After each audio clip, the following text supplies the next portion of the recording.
Perjudicial para la salud. Si necesita ayuda, llame al 0800-555-7678. Caja Popular de Ahorros. Ley 8986.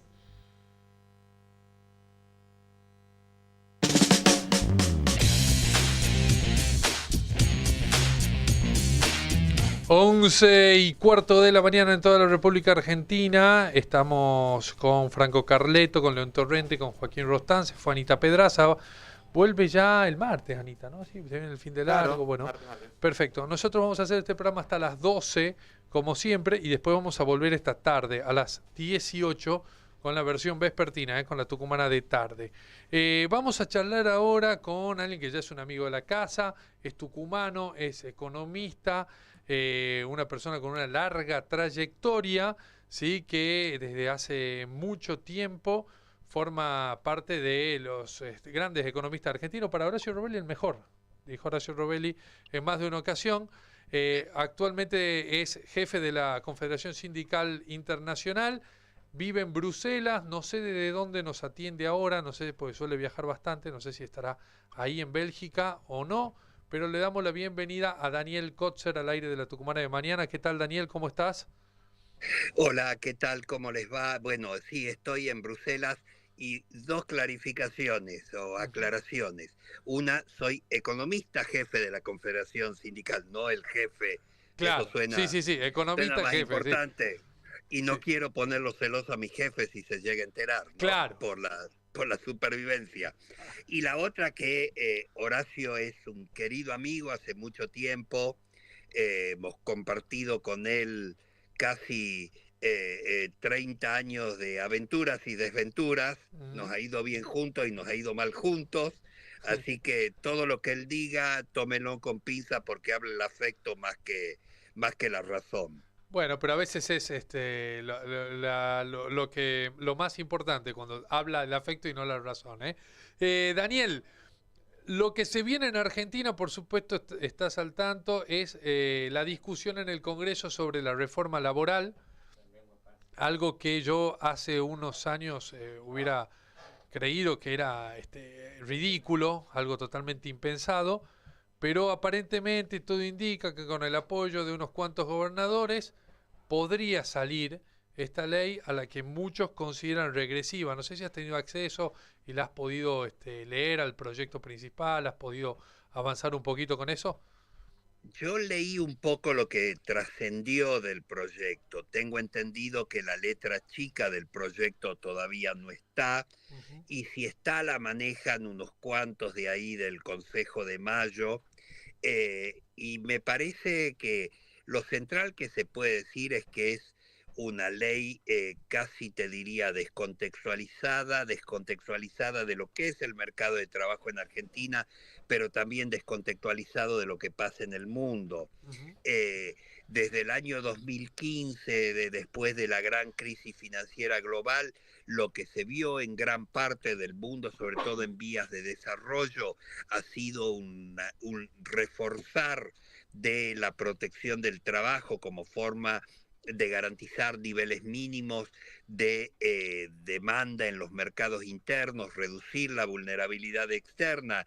Y acá vemos que es una cosa absolutamente desprotectiva, con tirada de los pelos y casi sin justificación. Ujú.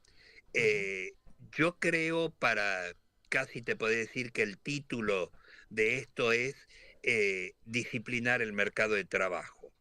Bien. ¿Y a qué me refiero con disciplinar el mercado de trabajo?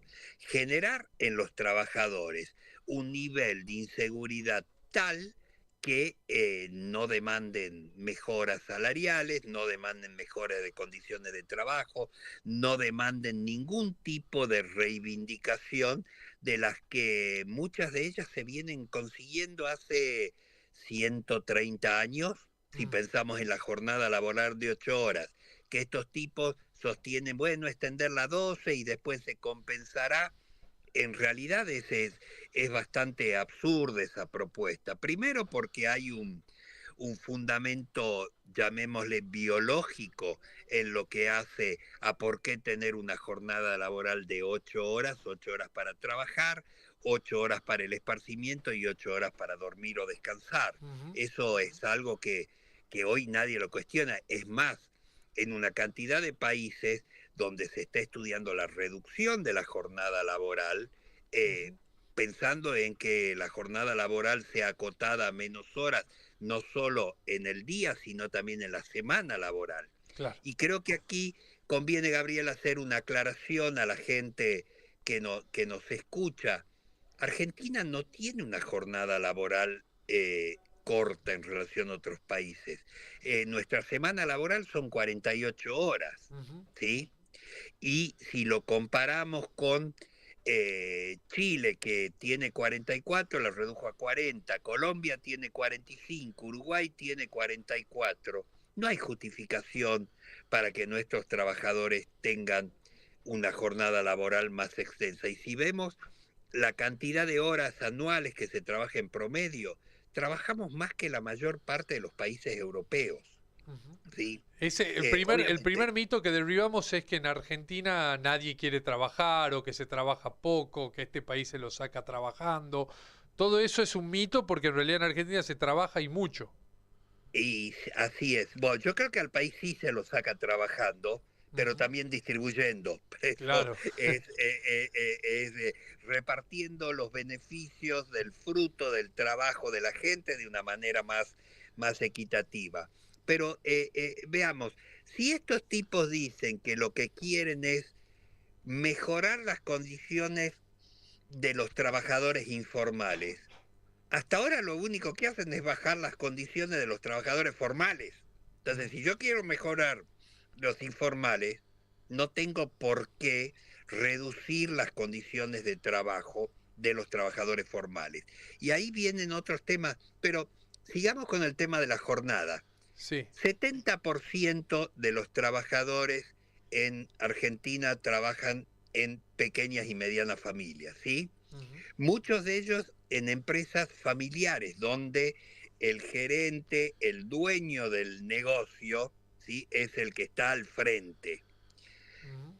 Yo no creo que un empresario pyme le beneficie que le extiendan la jornada laboral a 12 horas, porque él, ¿qué quiere hacer? Abrir el negocio y él lo cierra el negocio y cerrará al mediodía para abrirlo después a las 4 de la tarde y cerrar a las 8:30.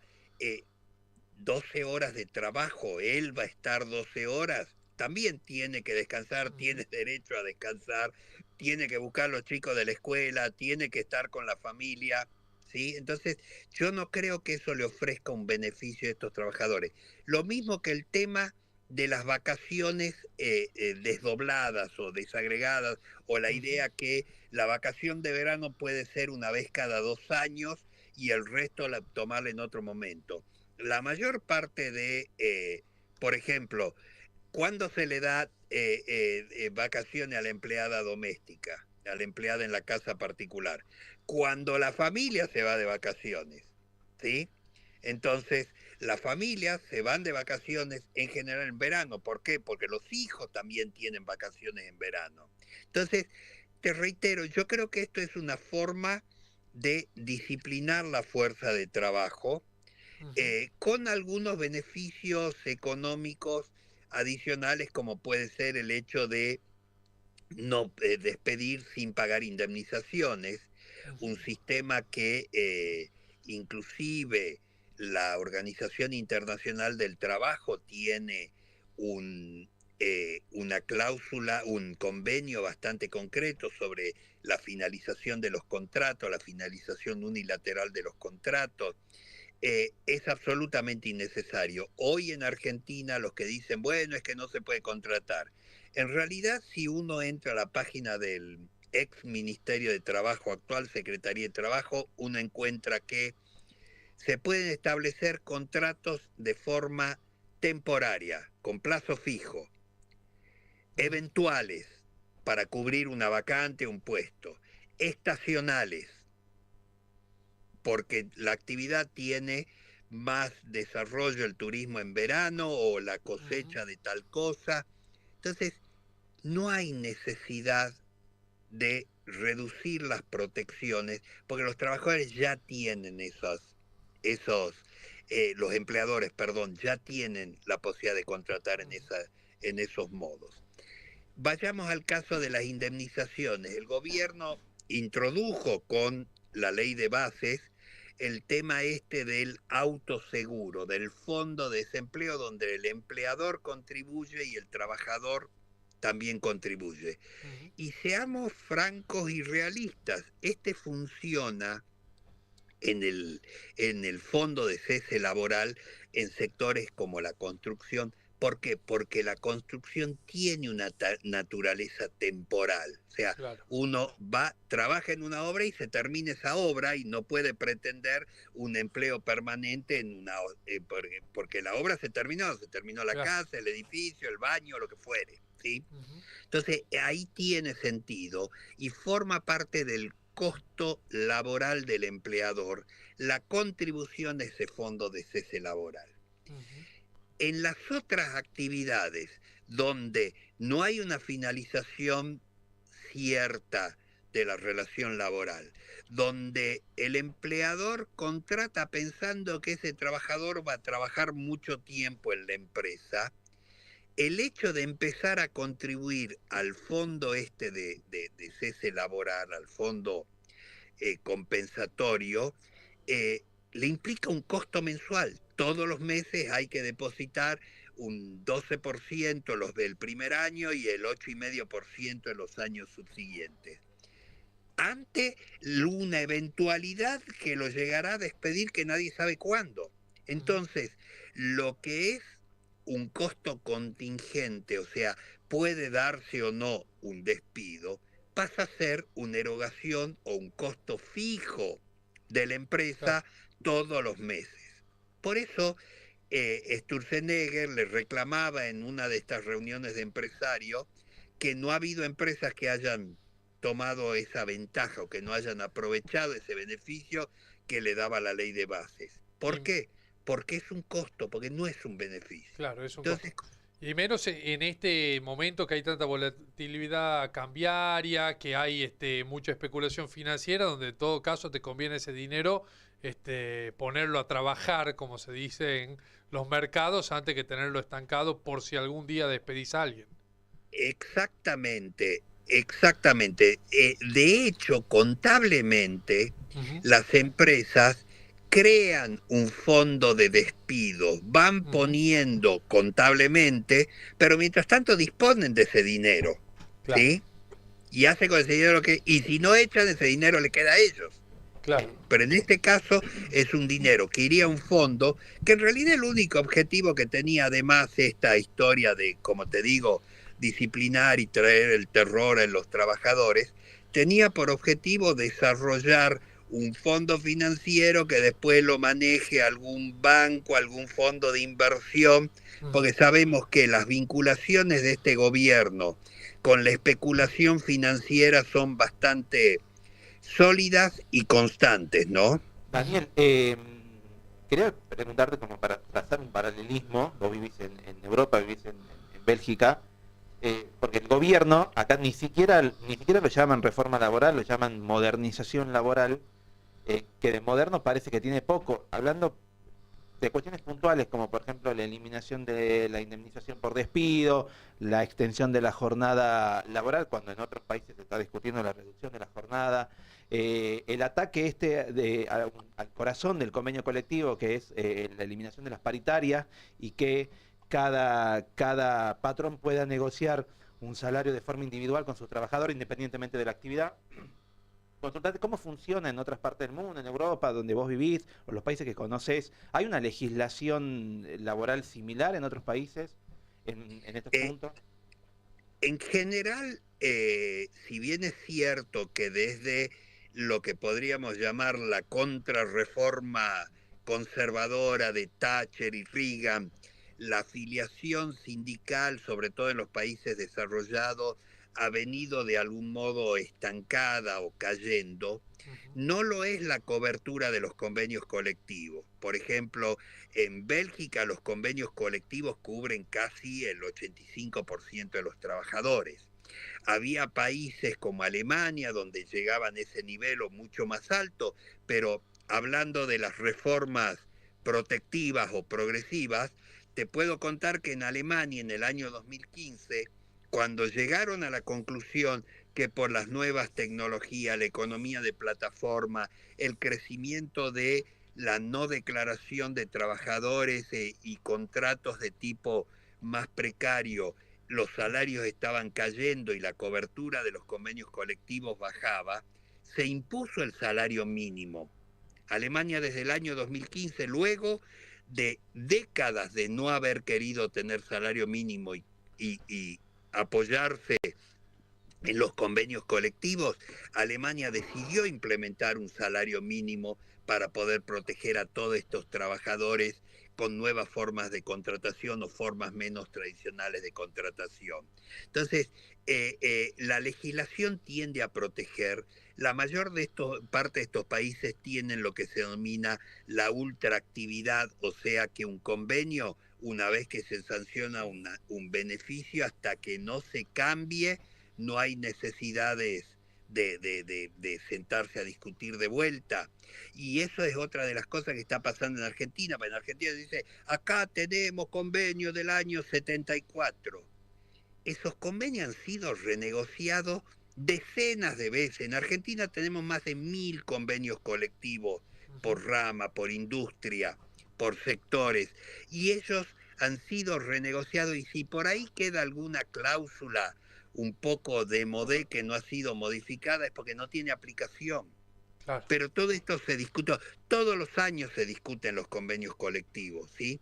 Y la verdad que la forma más sensata y razonable de negociar relaciones laborales es por sectores. Es por sectores de manera agregada, porque lo que puede ser aplicable para un sector, para otros puede no serlo. Qué sé yo, pensemos en el caso de trabajadores de comercio, las 8 horas, o trabajadores de cierta industria, las 8 horas suenan razonables. En trabajadores de sanidad, por ejemplo, a lo mejor ciertas actividades requieren una mayor extensión con después descansos mayores. O sea, el convenio colectivo, la negociación bipartita y tripartita cuando interviene el Estado, son la mejor forma de saber qué es lo que hay que cambiar y qué no hay que cambiar.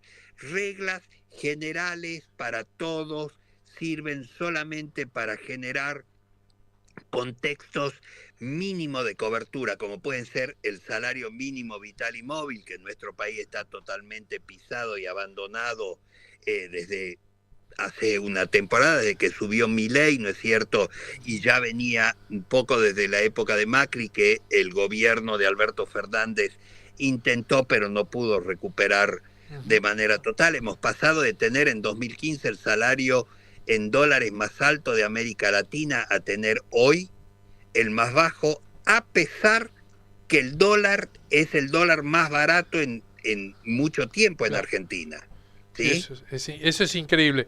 Daniel, ayer hablábamos con un representante de una consultora que hicieron un estudio, una encuesta básicamente sobre cuál es la actitud de los jóvenes frente al trabajo, y él nos contaba que muchos jóvenes han dejado de apreciar eso que otras generaciones pretendíamos, que era estabilidad laboral, hacer carrera, que los jóvenes hoy prefieren por ahí justamente relaciones laborales más flexibles, que le permitan de trabajar en la casa, tomarse vacaciones cuando pueda, si puede que sea sin cumplir horario mejor. Sumado a esto que mencionaba, ¿no? De un salario mínimo vital y móvil pisado, degradado, y a otros derechos laborales básicos que han ido devaluándose en los últimos tiempos, parecen ser el contexto ideal, a lo que se agrega el triunfo electoral, para que a nadie le importe mucho los derechos que vamos a discutir en el Congreso, o para que a poca gente le importe, digamos, ¿no? No es lo mismo la discusión esta ahora que hace 30 años. Hay mucha gente que dice, yo no trabajo en blanco, yo, qué sé yo, manejo una moto, hago Uber, y la verdad que tengo obra social, pero cada vez que necesito una cobertura tengo que pagar un plus, la jubilación no me importa, me queda ya muy lejos.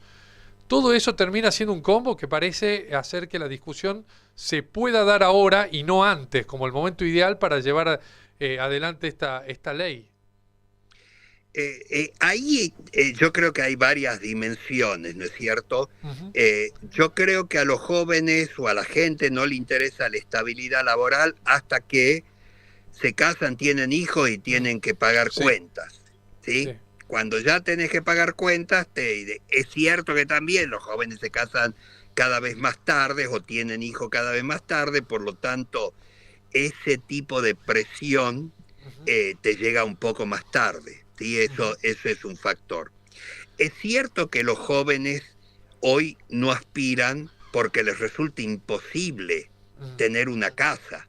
Pero cuando uno quiere tener la casa propia, tiene que pagar la cuota ya sea en el Instituto de la Vivienda o la hipoteca en el banco hipotecario como era antes, Ujú. y también la estabilidad tiene su influencia, ¿sí? O cuando tenés que pagar un alquiler y porque si no te echan de ese lugar donde vivís, y claro, volver a vivir a la casita de los viejos con 2 hijos y una esposa no Ujú. es lo mismo que volver solito, ¿no es cierto? A vivir al cuarto de soltero donde tu mamá todavía dejó pegados los póster Ujú. de Dragon Ball Z. Me parece, estoy siendo sarcástico, Sí. pero me parece que hay una parte de esa historia que hay que verla un poco más matizada.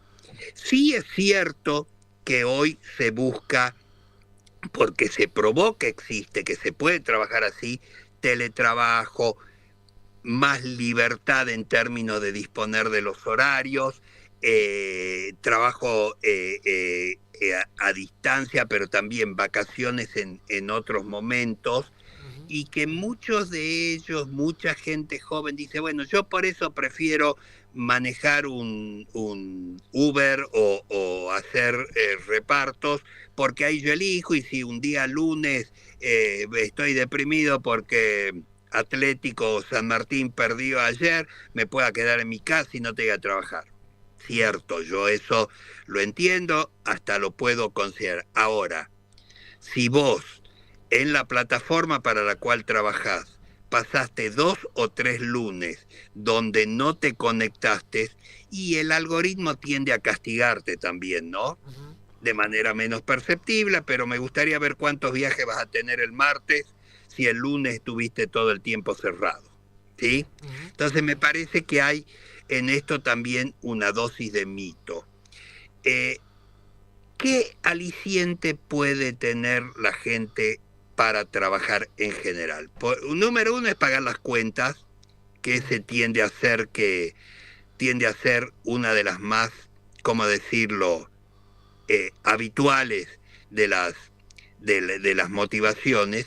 La otra, hacer carrera o trabajar en lo que es tu vocación. Ujú. Y también vemos que eso está sufriendo, que mucha gente, la gente sale de la universidad, se forma, hace un posgrado, hace una maestría, y muchas veces terminan trabajando en cosas que no son las que desearon, y eso también es una realidad. Yo creo que en este momento hacer generalizaciones Ujú. motivacionales es medio complicado, y creo que muchas veces la narrativa en esta batalla cultural, ¿no es cierto?, del sentido común, dice, no, los jóvenes hoy no quieren trabajar como antes, y dale la oportunidad que puedan Mm. gozar de trabajar como antes. Claro. Yo voy a poner un caso, una historia personal que la vivimos, que me tocó de cerca. En el año 2003 el Banco Mundial había hecho una de sus tantas propuestas de desregulación del mercado de trabajo, de bajar las contribuciones a la seguridad social, sosteniendo que la gente prefería, en lugar de hacer un aporte o una jubilación que iba a cobrar en 20, 30 años, prefería cobrar ese dinero ahora y después que sea lo que Dios quiera.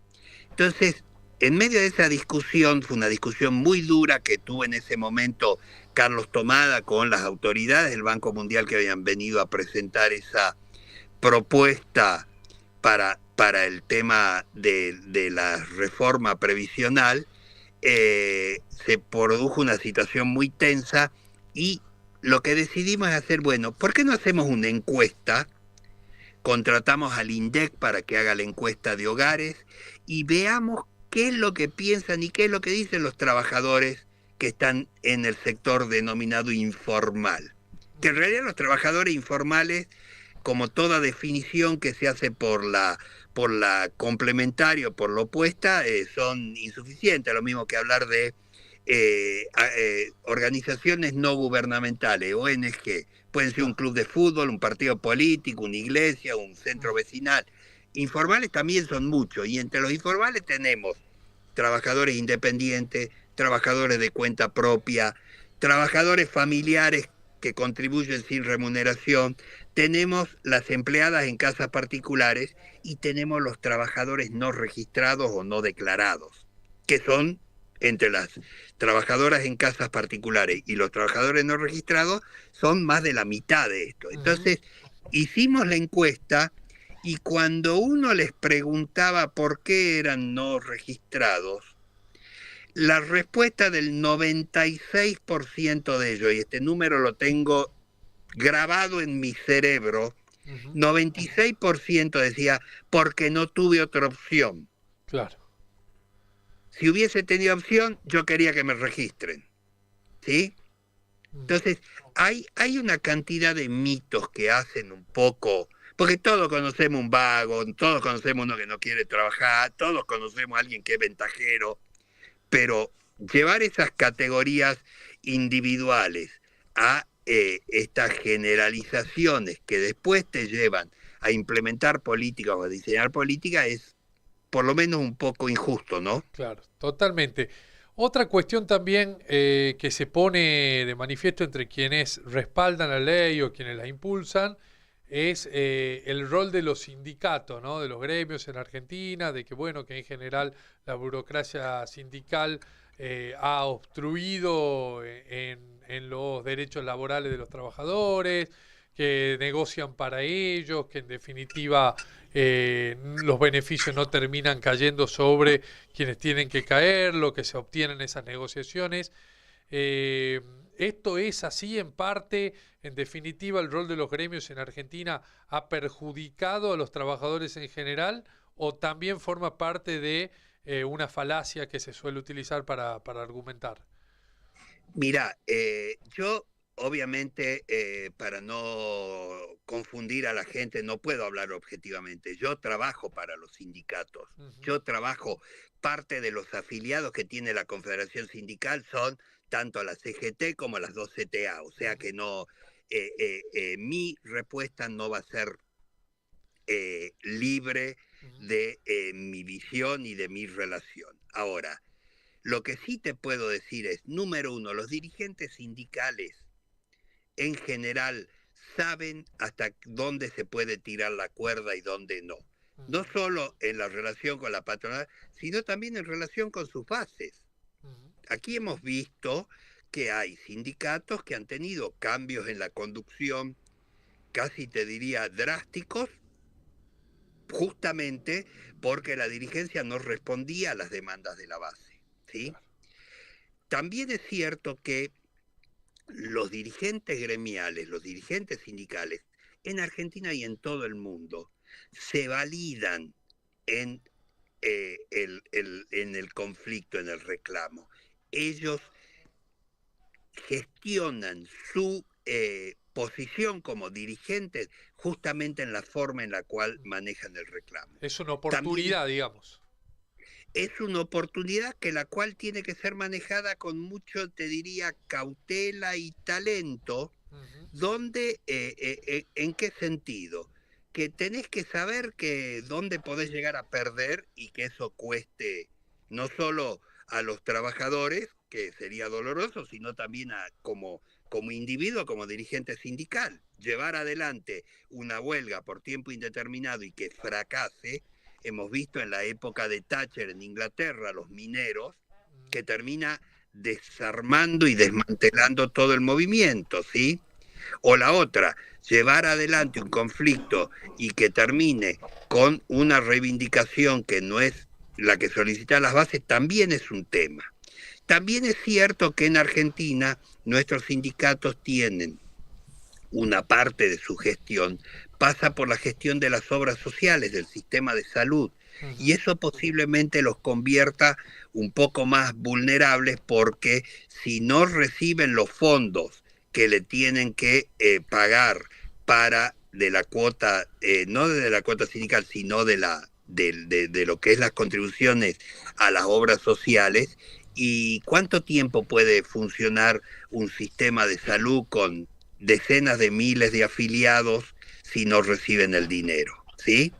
Entonces, hay una situación, como te diría, de cierta vulnerabilidad en ese sentido, que hay que tomarla en cuenta, y es muy fácil estigmatizar a los dirigentes sindicales. Y no es solo Argentina, eso pasa en todo el mundo. Parte de la campaña de Trump en Estados Unidos fue de justamente estigmatizar a los dirigentes sindicales de Estados Unidos, a los dirigentes de la educación, cuando los docentes hacen una huelga, salir a decir que no quieren que los chicos vayan a la escuela, que apuestan por la ignorancia, que los padres no pueden. O sea, es muy fácil hacer eso, y yo creo que sería, ¿cómo decirte?, de poca justicia para la dirigencia sindical argentina y de todo el mundo una acusación de ese tipo. Daniel. Puede haber casos, pero yo quisiera recordar, si el capítulo laboral de la ley de bases no prosperó en Argentina, fue básicamente por los recursos judiciales que interpusieron las tres centrales de trabajadores. Daniel, yo preguntarte por algo que está conectado con esto y en la misma línea que venimos charlando de desmitificar algunas cuestiones en las que se sustenta esta reforma laboral. Cuando se habla de la industria, el gobierno dice existe una industria del juicio laboral, y lo han llevado a extremos como plantear de que hay trabajadores que directamente van a una empresa con la única intención de después hacerle un juicio para sacarles plata y dejarlos fuera del juego. Digo, no sé si tenés conocimiento ahí a la distancia, un poco de números, pero digo, ¿crees que los juicios laborales que se vienen realizando, que se realizan en el país, ameritan una situación como para introducir una reforma contemplada en este proyecto, como crear un fondo de cese para que el propio trabajador haga aportes mensuales para el momento de su retiro? ¿Existe tal industria del juicio? Mira, yo no tengo los últimos números. Los otros días escuché que en el 2024 se presentaron 100.000 juicios laborales sobre una masa laboral de, ¿cuántos son? 18 millones en general, entre formales, informales, y esto no es un número importante, pero yo tengo clarito los números a fines del 2021. Había pendiente en los tribunales federales 330.000 juicios laborales. La mitad de esos juicios era por accidentes de trabajo, ¿sí? O enfermedades profesionales. O sea, cuando el trabajador va y reclama una compensación por haber tenido un accidente de trabajo que no había sido cubierto por la RT o por quien sea. O sea, ya estamos en 150.000. De esos 150.000, la mitad eran por remuneraciones mal liquidadas. O sea, a vos te echaron y, por ejemplo, te pagaban las comisiones, te las pagaban en negro, o la empresa te pagaba gastos de movilidad, pero no estaban figurando en el recibo de sueldo, o te daba el celular y no figuraba en el recibo de sueldo. Todo eso forma parte de la remuneración, de hecho, del trabajador, y los juicios son por esas malas liquidaciones. Y una parte de esos también es por el trabajo en negro. Te echan y vos vas a decir, ¿cómo? Yo trabajaba y no me indemnizó, y el otro dice que no, nunca trabajó, y llevan testigos y esto. O sea que no hay tal industria del juicio, y lo que sí tiene que entender la gente, que la legislación laboral es una legislación que tiene por objetivo proteger una simetría en el poder. No es el mismo poder de un trabajador que el poder del empleador, ¿sí? Entonces, esa justicia actúa en función de reducir esa simetría, de balancear en su análisis y en su jurisprudencia esta asimetría de poder. Yo te digo, el mito de la industria del juicio, o sea, obviamente todos conocemos a alguien que esté en un juicio laboral, pero me gustaría saber cuántos, si nos ponemos a averiguar un poco más, cuánta gente la despidieron y como no tenían dinero para hacer el juicio o porque necesitaban urgente que le den algo de dinero, aceptaron indemnizaciones por mucho menos de lo que hubiese correspondido. Y dicho sea de paso, en Argentina existe la posibilidad, mostrándolo libre y justificando, de reducir las indemnizaciones hasta la mitad por caída en la actividad económica, por situación de procedimiento preventivo de crisis. Hay posibilidades de hacerlo, ¿sí? O sea, yo creo que esto de la industria del juicio, eso es otro de los grandes mitos, forma parte de esta especie de sentido común medio trucho, lo mismo que los juicios por accidentes. Lo que pasa es que los juicios por accidentes, la industria de los juicios de accidentes de auto y esto no prosperan porque las compañías de seguros son las que más se encargan de que esto no prospere. Yo creo, reitero, forma parte de los mitos que se utilizan para estigmatizar los trabajadores, estigmatizar los sindicatos y disciplinar la fuerza de trabajo. Totalmente, Daniel, la verdad que ha sido un gustazo, como lo es siempre cada vez que hablamos, y ojalá tengamos pronto una nueva posibilidad de charlar de estos temas y de otros que vayan surgiendo. Se vendrá también una reforma tributaria. Bueno, lo vamos a ir charlando en la medida que podamos. Daniel, siempre un gusto, ¿no?, tenerte al aire de nuestro programa. Igualmente para mí, un gusto haber estado con ustedes y un gran saludo para ustedes y para la audiencia. Gracias, muchas gracias, Daniel Kotzer, al aire de la Tucumana de mañana. La verdad que ha sido prácticamente una cátedra, siempre muy clarito conceptualmente, contestando cada una de las preguntas y además explayándose, no da lugar a dudas ni a ambigüedades, lo explica con muchísima claridad. El recorte va a estar en un ratito en la Tucumana FM, nuestro canal de YouTube, va a estar también plasmado, por supuesto, en el tucumano.com.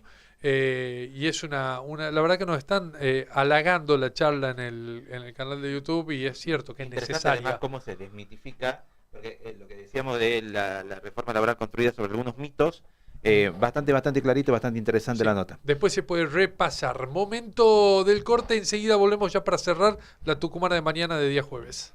Comienzo de espacio publicitario. Con Sportsman todo es más fácil.